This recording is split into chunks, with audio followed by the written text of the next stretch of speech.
Next to me, you see the Renault R4, and of course all of you are thinking, yeah, but you've already reviewed that twice, first at the launch and later the in-depth review, and you are correct.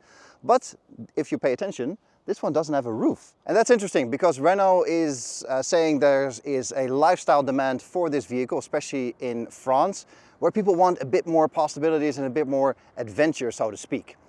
My name is Peter, this is an Autoke Fuel video, and in this one we're gonna see if this open top convertible style solution is actually a solution to a problem that didn't exist, or if there is something to it and Renault might be onto something here. Now I would take you on a full tour around the car, but the car itself hasn't changed. So we still have the retro styling inspired shape and design. Of course this car is based on the Renault 5, but in a more sort of practical, usable shape. Something that you mainly notice in the back. But it's still the same car. So it has the same powertrain with 150 horsepower. It has the same battery underneath with about 57 kilowatts, of which 52 and a bit are usable, giving you a range of around 400 kilometers. It still has the same 100 kilowatts fast charging. It has the same 11 kilowatts at home charging, and all around it is basically fundamentally the exact same car. But of course the big one is that they have chopped a giant hole in the roof, 80 by 90 centimeters, so it's a big opening. It's not just a little slide roof that you can open, it is an actual full-size opening. And it is an interesting choice they have made because the main thing is that you can see that the roof retracts up here. So it's not something that goes all the way towards the back. And that's important because the roof sits over here, meaning it doesn't ingress into the boot space. And that's crucial because if we open this up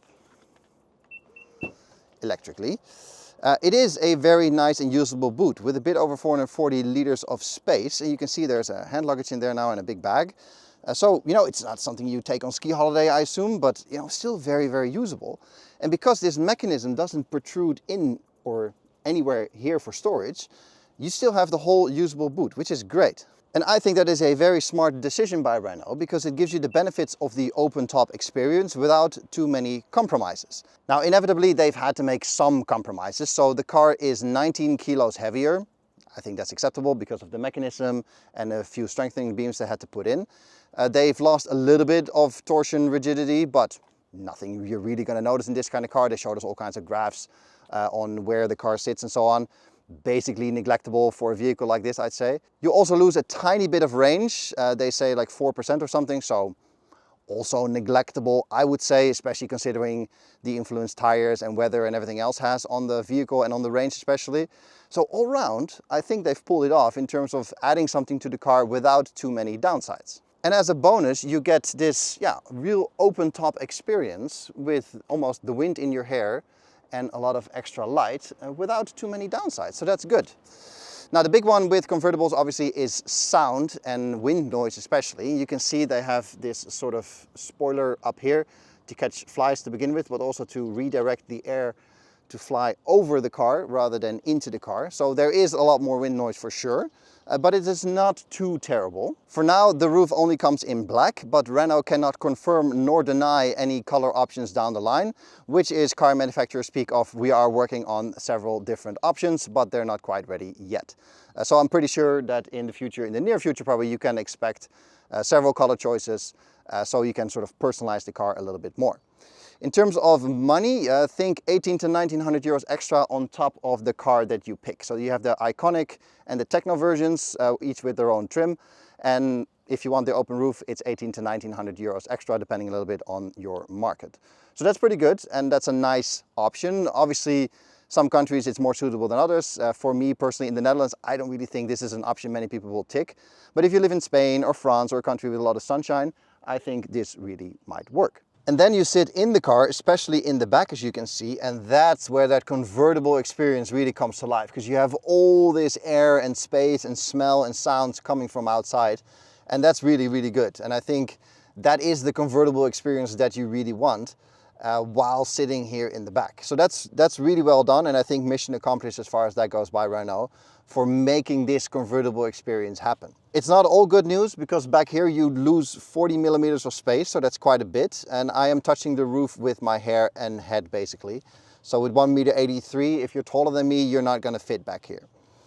Also, when you sit in the front, that convertible experience is a bit less because the roof opening starts behind your head. So not so much when you're standing still, you have that convertible feel, but once you start moving, obviously the wind and the smells and the sounds come in, and that's where it comes to life.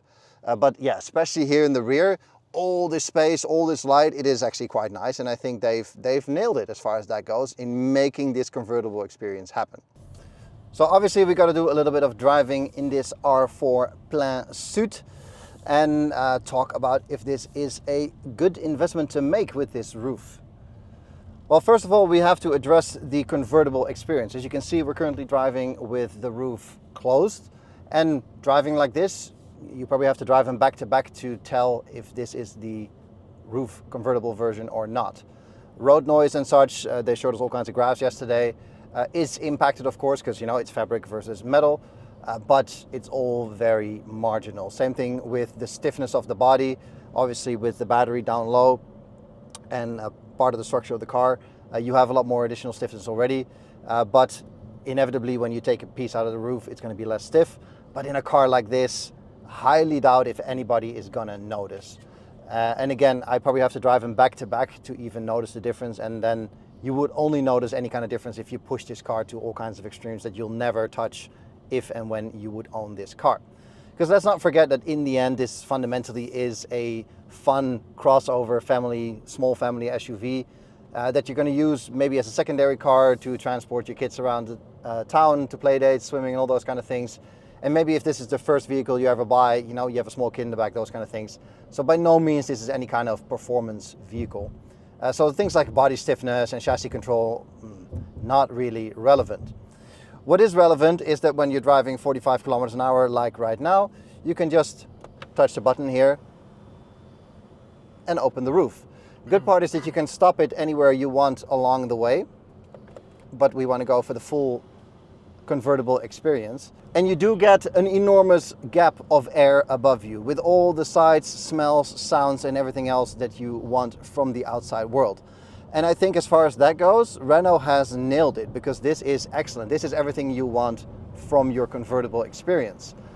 Even when we're going to go on the highway like now, we're doing 65. Yes, obviously you get the wind noise, but you don't get any of the other traditional downsides of a convertible, because you still have the whole structure of the car around you. So that is both confidence inspiring and actually kind of nice, because let's not forget, this is not a vehicle that you're going to park in your garage for the whole year and only take it out on 3 occasions when the weather is nice. So that's great, and I think Renault has done a really good job in keeping sort of the usability of this car alive, as it should function as a small family SUV. Now with the roof open like this, you do get the full experience, and I think it's quite nice that you have the option to open it, because we're in Spain right now around Barcelona. And of course, in a country like this, it is much more relevant than in the Netherlands where I'm from. But it's nice. It does add something extra to the vehicle. Does it transform the vehicle and make it a radically different experience? I don't think so, because fundamentally the car hasn't changed at all. They've just added this as an additional option. And I think if you see it in that context, that this is an additional option you can add to your car, I think it's job well done. Especially when Renault at some point starts to maybe offer some color options for the roof, add a little touch of personality to it. I think that's quite nice. I suggested the French flag yesterday and they quite like that, so, you know, who knows what's coming. But I think all around it is, you know, a well executed idea. But they showed us all the old models and all the old cool heritage ones. They are honest about it, that those cars are not what this car wants to be. It's not a replacement or some kind of like, oh, this is the new version. It's a very different vehicle. It's a very different proposition. It's electric. It's not the same at all. But they do add those fun winks to the past heritage touches, like the styling and the little touches around the car, the little logos. So there is some, you know, respect for the past without wanting to recreate the past. And I think that's well done and well judged by Renault as well. Now, is this the option to tick at the Renault dealer for you? Good question. I think if you live in a country like France, Spain, where there's a lot of sunshine, if you live close to a beach, if you like sort of the poodling around with the roof open through town kind of idea, yes, absolutely. Why not go for it? It's 18 to 1900 euros extra depending on where you live. But it's an affordable option that makes the car a bit more fun. For everybody else, I don't know. I don't really think For me in the Netherlands, for example, it would be a really relevant option. And UK market and those kind of things as well, I don't know. But you know, if you're into the sort of lifestyle element of it, I suppose, why not? Interesting fun fact is that the roof bar option is not available anymore because they've had to change the construction of the roof slightly, so you can't put a roof box or anything on. But you can get this car with a tow hook, and then you can put a box on the back. So that is an option. But all around, yeah, I think it's exactly that. It's an option that should fit you or not, and if it doesn't, then you know, it's not really relevant. So it's nice that Renault treats it like that as well, that it's an extra choice that you have to make with this vehicle if you like. So that's all I got for you in this video. Let me know in the comments below what you would pick, if this is an option for you where you live, or if you think this is slightly redundant. For me in the Netherlands, like I said, it's not really relevant, but I think it's nice that Renault is still working on these options, and that might be something that we see in other models as well. So that's all I got for you in this video. Thanks for watching. Give it a thumbs up if you like it. Sub to the channel is always appreciated, of course, because there's a lot more new videos coming this summer and a lot more cars to test. So if you don't want to miss any of those, then definitely subscribe. For now, thanks for watching again, and I'll see you guys in the next one. Cheers.